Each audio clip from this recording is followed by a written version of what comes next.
The Canada We Fear.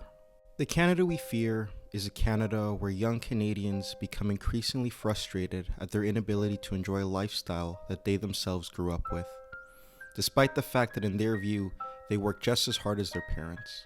The Canada we fear is a Canada where the feelings of resentment become magnified as these generations have children.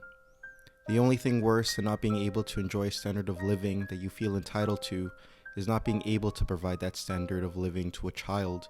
The Canada that we fear is a Canada where rural Canadians become increasingly disenfranchised from the Canadian mainstream.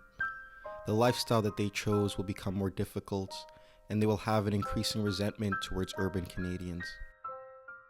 The Canada we fear is a Canada with lower standards of living that are affected by policies made by our officials in government, that will result in increased levels of petty crime, with more people being desperate to maintain a standard of living that is no longer possible.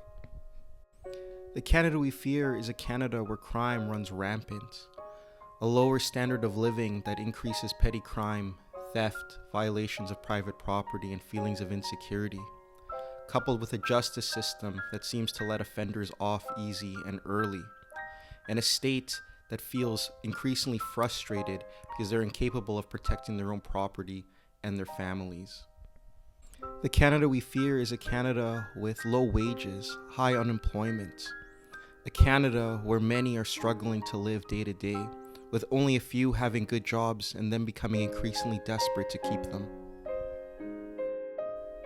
The Canada we fear is a Canada with social decay, periods of unrest, unsafe infrastructure, conditions that create more and more separatist movements such as Alberta and Quebec, as well as foreign governments trying every day to undermine Canadian unity.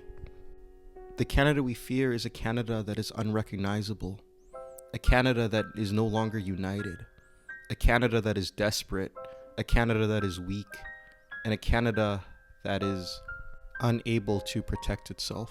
And unfortunately, the Canada that we fear seems each day to become more and more a reality.